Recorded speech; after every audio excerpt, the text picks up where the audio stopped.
Bonjour et bienvenue donc dans une nouvelle vidéo. Comme vous pouvez le constater, j'ai changé de lunettes et j'ai coupé mes cheveux et changé ma couleur. Alors à la base je voulais faire cette transition avec un vlog des 15 premiers jours pratiquement du mois de février, mais là le vlog il fait même pas 4 minutes voire même pas 3 minutes. Donc j'en vois pas l'intérêt, donc ce sera plutôt comme le mois passé, ce sera sur un mois. Et donc je vous fais donc mon introduction avec mes nouveaux cheveux comme ça pour le bilan du mois de janvier. Le bilan, comme vous le savez, c'est donc plusieurs catégories. Donc on a, il y a la lecture, les loisirs créatifs, puzzle, post-crossing, qu'est-ce qu'il y a d'autre, les séries, les films, etc. Plus d'autres, donc les relectures, etc.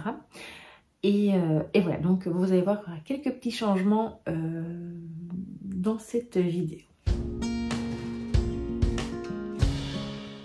Donc on va commencer donc tout de suite par, comme vous l'aurez vu, les lectures.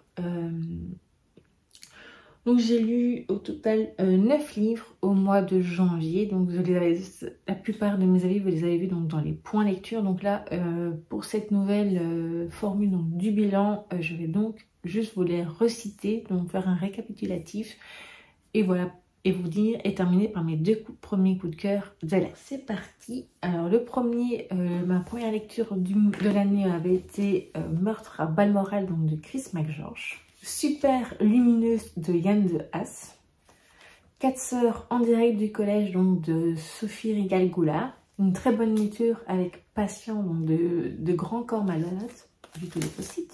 Les 4 donc de Agatha Christie. Et il y avait également donc 2 lectures numériques. C'est donc ma lecture en anglais donc du mois de janvier a été donc une petite biographie jeunesse de Taylor Swift. L'autre c'était une bande dessinée jeunesse, c'était Alia, le premier tome, La chasseuse de fantômes. Et on passe maintenant donc à mes 2 premiers coups de cœur de l'année. Donc il y a eu La Où réside l'hiver de Laetitia Arnould, où je vous en ai parlé déjà dans une vidéo consacrée, je vous la remettrai en barre d'infos. Et également je vous en avais parlé donc dans le premier point lecture du mois de janvier. Et le deuxième coup de cœur, c'était le premier tome donc des Dames de Marlowe en quai, donc Mort contre Trip de Robert Thorogood. Post-crossing, j'ai reçu une seule carte au mois de janvier qui est donc celle-ci et qui vient d'Australie, et j'en ai envoyé 9. Alors, dans les séries TV, films, etc., donc il n'y a que des séries TV ou une série de téléfilms. Alors, on a regardé The Crown, donc la saison 5 et 6. Voilà, on a terminé la série, c'est pas les saisons que j'ai préférées. J'avoue que j'ai eu beaucoup de mal à m'y faire. À l'actrice qui joue dans Harry Potter, c'est qui joue Ombrage. J'ai oublié le nom, je mettrai son nom ici, je pense. Voilà, j'ai eu beaucoup de mal à m'y faire à cette actrice. Et puis voilà, je sais pas, je trouvais qu'il y avait des petits trucs qui n'allaient pas aussi... C'était pas aussi bien que les premières saisons, voilà. Alors ensuite, on a regardé donc... 2 téléfilms, donc d'une série de téléfilms, c'est donc Poulet grillé, que j'ai vraiment beaucoup aimé. D'ailleurs, je vous en avais parlé déjà dans les livres qui étaient dans ma wishlist, donc les livres qui me tentaient le plus dans ma wishlist en ce moment, donc pour le premier trimestre, et j'avais déjà mis Poulet grillé vu que c'est tiré donc d'une série de livres. Voilà, donc j'ai vraiment bien aimé, c'était très chouette. Donc dedans on suit une capitaine de police qui a eu un gros problème et qui a été mise sur le côté. Et donc dans son nouvelle équipe, il y a un peu de tout, des alcooliques, des dépressifs, etc. Et voilà, je trouve que c'est très sympa et j'espère qu'il y aura bientôt d'autres téléfilms. Et alors ensuite on a regardé, donc c'était une mini-série donc de 6 épisodes qui était diffusée sur TF1, c'était Rivière perdue, donc c'était un thriller avec la disparition de deux filles quand elles avaient 9 ans ou 11 ans, je ne sais plus l'âge qu'elles avaient, mais voilà, c'était très intéressant, c'était très chouette, c'était très prenant. Par contre la fin j'ai pas du tout aimé, il y avait pas mal d'incohérences finalement. Et voilà, donc j'étais quand même assez déçue par cette série qui était tirée d'une série espagnole apparemment. Donc voilà.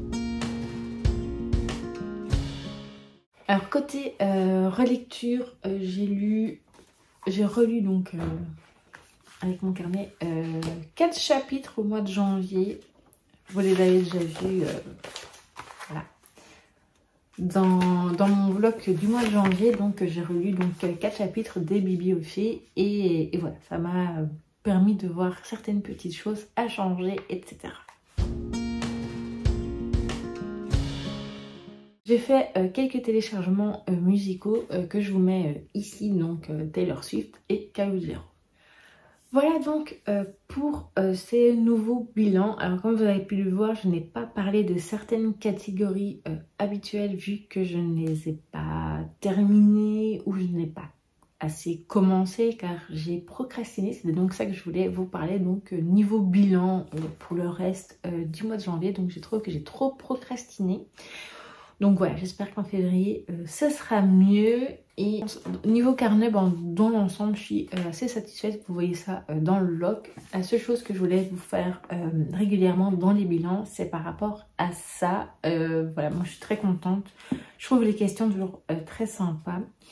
Et je me suis dit que des fois, je vous montrerai ou je vous dirai une des questions qui m'a le plus fait réfléchir ou qui m'a le plus surprise, où j'ai dû faire d'ailleurs des recherches.